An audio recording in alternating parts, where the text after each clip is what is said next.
Roberto Enríquez asume de modo rotativo la Secretaría Ejecutiva de la Mesa de la Unidad Democrática, representando al partido Copey Legítimo. Esta nueva etapa para la oposición venezolana será interesante, pues cada una de las tendencias participantes tendrán la oportunidad de ejercer vocería durante algunos días. Y esas vocerías rotativas a lo largo del tiempo deberían arrojar puntos obvios para consenso y se podrán identificar divergencias que pudieran ser abordadas entre todos, y específicamente cada una de esas divergencias podrá ser abordada por algún nuevo secretario ejecutivo de la Mesa de la Unidad Democrática cuando llegue su turno y desee proponer alguna solución. Esperamos con optimismo esta nueva etapa para la Mesa de la Unidad Democrática. Y deseamos mucha suerte a Roberto Enríquez durante su gestión. Hemos también observado ciertas convergencias entre vocerías del oficialismo y la presidencia electa legítima de Venezuela, e inclusive el periodista Jaime Bailey, quien siempre ha sido acérrimo opositor del régimen tiránico, en esta oportunidad dice que es la primera vez que le da algo de razón, ya que todos los venezolanos y los simpatizantes de la causa venezolana estamos anonadados con la decisión del régimen de Donald Trump de enviar a nuestros conciudadanos a prisiones de máxima seguridad en El Salvador por el simple hecho de ser hombres jóvenes con tatuajes que habían ingresado de modo ilegal a los Estados Unidos, aun cuando Tom Homan siempre nos ha recordado que es un delito federal ingresar a los Estados Unidos sin la debida documentación. Este episodio posiblemente proporcione un techo al favoritismo hemisférico que aún mantiene Nayib Bukele e iniciará su etapa de declive con el objetivo que los venezolanos logremos conformar un partido de oposición en El Salvador que logre plantarse ante los abusos y atropellos de Nayib Bukele, quien se aleja de sus hermanos latinoamericanos por efectuar negocios bélicos con Donald Trump, del mismo modo como anteriormente lo intentó hacer Erik Prince. Erik Prince, por cierto, volvió a aparecer recientemente en foros bélicos hablando sobre Ucrania y manifiesta que los rusos han sido capaces de aprender a devolver ataques militares en 2 minutos en lugar de varias horas o días, y que en esas condiciones de mejoría de las fuerzas rusas es imposible pretender que Ucrania, así esté ayudada por la OTAN, pueda ganar la guerra. En un contexto en el cual sabemos que Erik Prince ya había contratado mercenarios para trabajar en Ucrania, tal como hemos visto recientes declaraciones de personas vestidas con uniforme militar de nacionalidad americana, inglesa, australiana, colombiana y de otros lugares del mundo. Muchas de esas personas han sido halladas en Kursk, están absolutamente rodeadas y se espera que durante las próximas horas Donald Trump, en llamada telefónica junto con Vladimir Putin, decidan cuál será la suerte de esas personas, si serán definitivamente ajusticiadas y exterminadas o si Donald Trump logrará a través de Vladimir Putin alguna concesión que les permita el salvamento de la vida de esos mercenarios, aun cuando no han depuesto las armas, y si se les dejara a sus anchas, de todos modos intentarían matar a quien se les interponga del ejército ruso. El reloj llega a la hora decisiva y serán muchas las decisiones que tomarán Vladimir Putin y Donald Trump respecto a la repartición territorial entre Ucrania y Rusia. Será interesante tomar un mapa de Europa y volver a dibujar las fronteras entre Rusia y Ucrania, que serán a partir de este momento redefinidas. Inglaterra no va a poder chistar, Francia no va a poder chistar, Estonia no va a poder chistar, Polonia no va a poder chistar, y todos deberemos ir a nuestra librería favorita a adquirir el nuevo mapamundi con nuevas fronteras actualizadas entre Rusia y Ucrania. Es un hecho que Ucrania deberá ceder territorio a Rusia. La repartición en este momento se concentra en las centrales nucleares en disputa, y ya en pocas horas nos enteraremos si dichas centrales nucleares pasarán a dominio territorial ucraniano o dominio territorial ruso. La negociación nos recuerda mucho al laudo arbitral de París en 1899, donde los Estados Unidos, como siempre, asumieron el papel de perdedores y otorgaron la grandísima mayoría del territorio solicitado por el Reino Unido de Gran Bretaña e Irlanda del Norte, y como consolación únicamente le dejaron a Venezuela las bocas del Esequibo. Pues bien, algo parecido ocurrirá con Ucrania, ya que Ucrania posiblemente señalará dicho tratado como írrito, y todo lo que son las provincias u oblasts ruso-parlantes, así como la ciudad de Odessa, serían dibujadas en los nuevos mapas de Ucrania como zonas en reclamación. Y todo está siendo garantizado por negociaciones de Estados Unidos, que en el siglo XIX representaron a Venezuela y en el siglo XXI representan a Ucrania, y en ambos casos Estados Unidos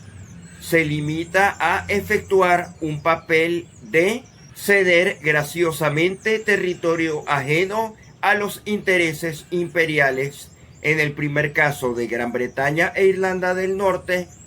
y en el segundo caso de la Federación Rusa,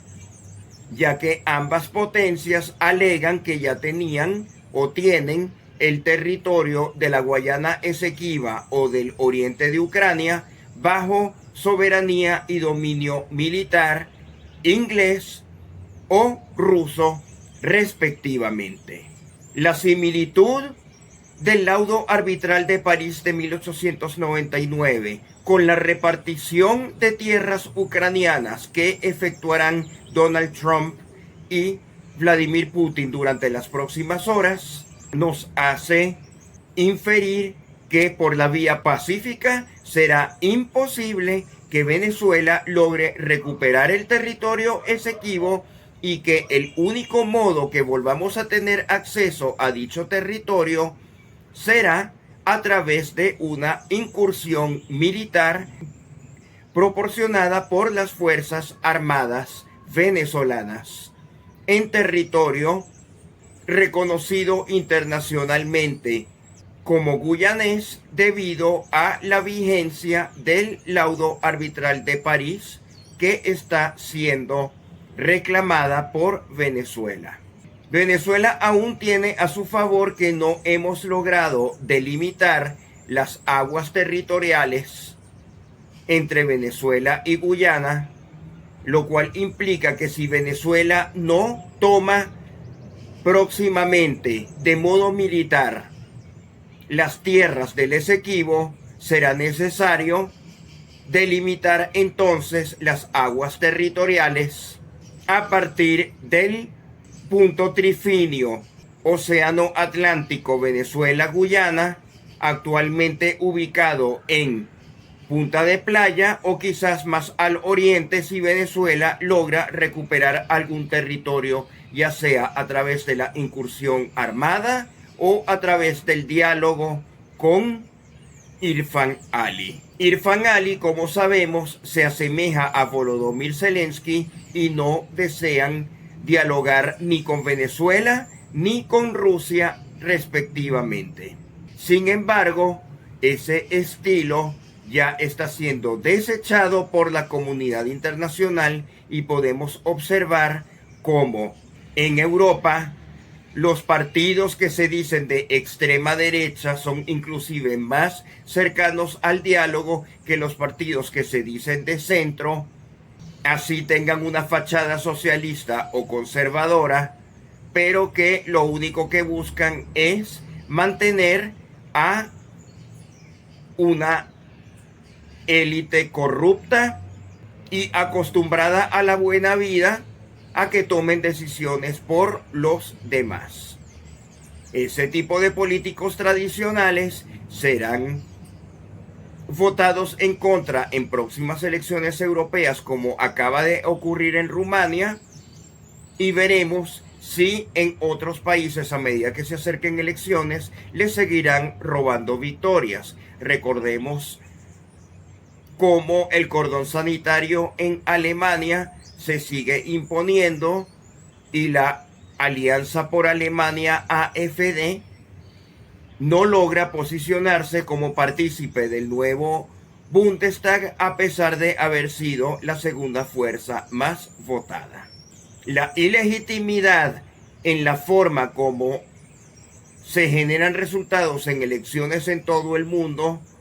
pareciera estar increciendo desde el descarado robo que le hizo Nicolás Maduro a Edmundo González Urrutia, y a pesar de haber nosotros podido demostrar su triunfo electoral, no nos está siendo posible restaurar a Edmundo González Urrutia en la silla presidencial del Palacio de Miraflores. La Mesa de la Unidad Democrática, hoy presidida por Roberto Enríquez de Copey, quien luego de un breve periodo proporcionará la Secretaría Ejecutiva rotativa a algún otro dirigente de alguna de las demás fuerzas que integran la Mesa de la Unidad Democrática, tendremos que ir analizando cómo podemos efectuar un diálogo asertivo tanto con el régimen como con la comunidad internacional. Ya nos estamos dando cuenta que la comunidad internacional, en el caso de Europa, nos va a ayudar a Venezuela, ya que está en una posición de desventaja geopolítica, en donde ni siquiera podrán hacer nada por Ucrania. Estamos observando cómo el Reino Unido y Francia están histéricos de disponer de bombas nucleares y no poderlas utilizar, ya que ni Donald Trump ni Vladimir Putin les están dando permiso a sentarse en la mesa de Ucrania. Ni tampoco pueden integrar a Ucrania en la Unión Europea ni en la OTAN. Y eso es gravísimo porque Emmanuel Macron estaba tratando de que los fondos de defensa europeos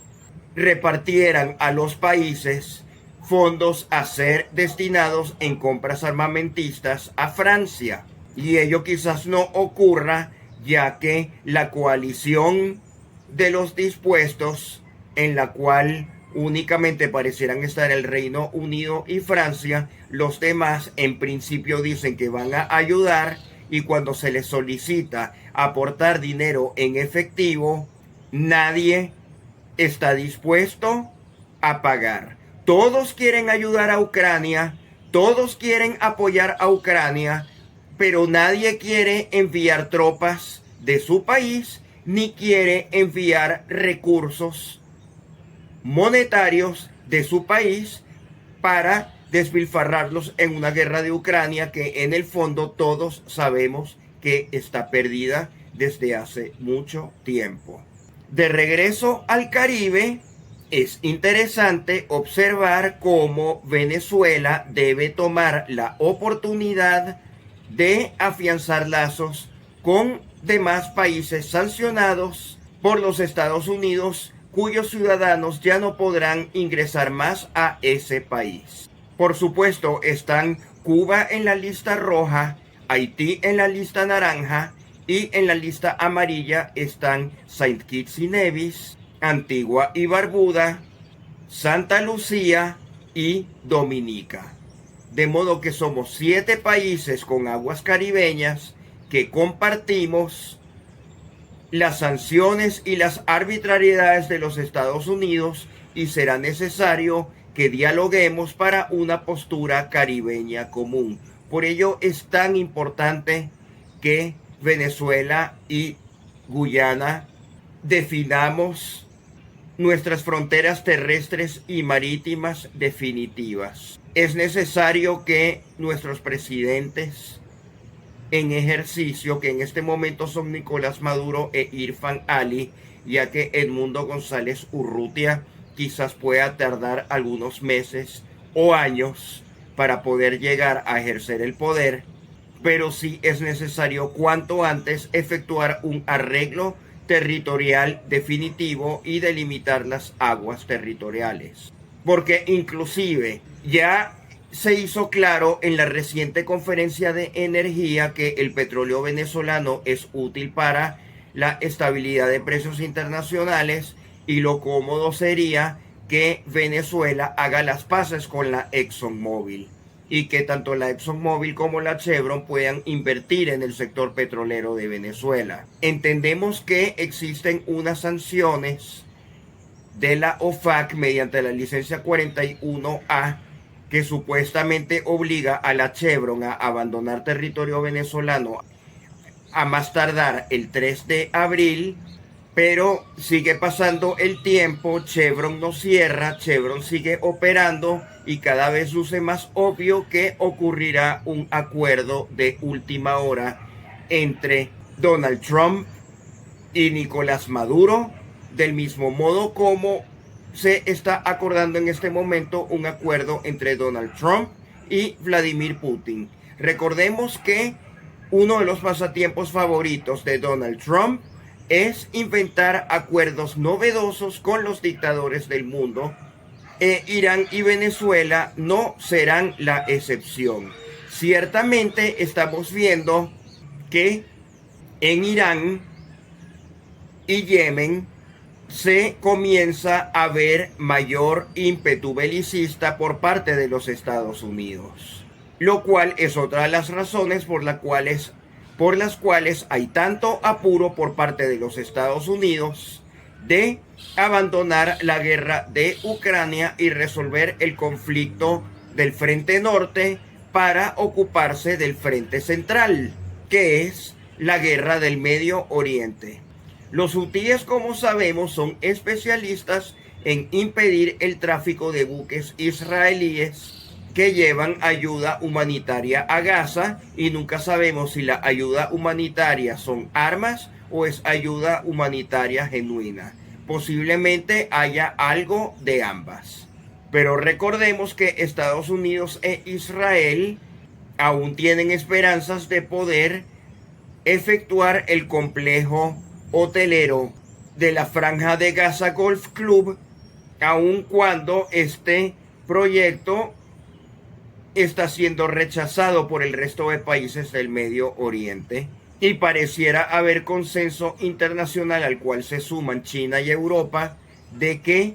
la solución deberá contar con 2 estados, el israelí y el palestino. El problema es que el estado palestino no tiene territorio, y sería el mismo problema que ha tenido Venezuela con la Guayana Esequiba o Ucrania con el Donbass y Donetsk, y posiblemente Odessa. No tendrán control territorial de esas tierras. Esperamos que este convulso 2025 proporcione soluciones. Al menos hay que agradecerle a Donald Trump haberse enfocado en búsqueda de alternativas, algunas de las cuales están funcionando, como la firma de la paz en Ucrania junto con Putin, y otras nos sirven, como los hoteles y resorts con el sello Donald Trump en la Franja de Gaza. Como tampoco están funcionando las deportaciones de venezolanos a El Salvador sin ningún juicio, aunque por el lado positivo hay una convergencia en opiniones entre el régimen de Nicolás Maduro y la oposición liderada por el presidente electo Edmundo González Urrutia y la plataforma unitaria en la vocería de Roberto Enríquez. Todos estamos molestos con la xenofobia institucional contra los venezolanos en Estados Unidos. Todos los inmigrantes ilegales de los Estados Unidos deberían ser deportados directamente a Venezuela. No hay ninguna necesidad que los deporten a las cárceles de Nayib Bukele en El Salvador. Venezuela es un país al cual las campañas mediáticas del sensacionalismo han llevado a la más espantosa emigración. Salir de Venezuela se volvió una moda y no ha resultado, y esperemos que mediante estos nuevos diálogos que logren emprenderse entre la Mesa de la Unidad Democrática y sectores moderados del régimen, todo en función al posible regreso de Edmundo González Urrutia, puedan acelerarse estos acercamientos gracias a una posición común que tenemos los venezolanos en un sentido de compasión con nuestros connacionales deportados de manera injusta, arbitraria y no conforme con los procedimientos jurídicos vigentes en los Estados Unidos hacia las cárceles de El Salvador. La Mesa de la Unidad Democrática recuerda que, tal como hace ya varias semanas nos propuso el presidente electo Edmundo González Urrutia, no participaremos en elecciones regionales, municipales, de diputados nacionales y de diputados a la Asamblea Legislativa. No presentaremos candidatos para esas instancias, ya que las elecciones no son libres y no tienen condiciones. Por consiguiente, los partidos Un Nuevo Tiempo y Movimiento por Venezuela quedan excluidos de seguir participando en la Mesa de la Unidad Democrática a medida que ésta se reestructura con las nuevas vocerías. Al menos no durante este periodo electoral, y una vez concluidos los resultados, que serán desfavorables para los candidatos conocidos como alacranes, y la victoria apoteósica de las fuerzas usurpadoras del régimen, nuevamente pudiese cambiar el tablero de la oposición venezolana y verificar cuáles serían las nuevas estrategias. Pero por los momentos, las grandes mayorías deploramos que los movimientos por Venezuela y Un Nuevo Tiempo insistan en presentar candidaturas extemporáneas a unas elecciones en las cuales unitariamente desde hace mucho tiempo los venezolanos hemos reiterado por todos los medios que no acudiremos a participar. Y romper la unidad de modo tan chillón como lo hacen Calzadilla y Rosales no está siendo bien visto por las demás fuerzas democráticas. Aquí no estamos intentando recuperar espacios locales, sino estamos muy concentrados en la cobranza del triunfo presidencial que proporcionaron las urnas democráticas de los votantes que ejercimos nuestro voto el pasado 28 de julio de 2024.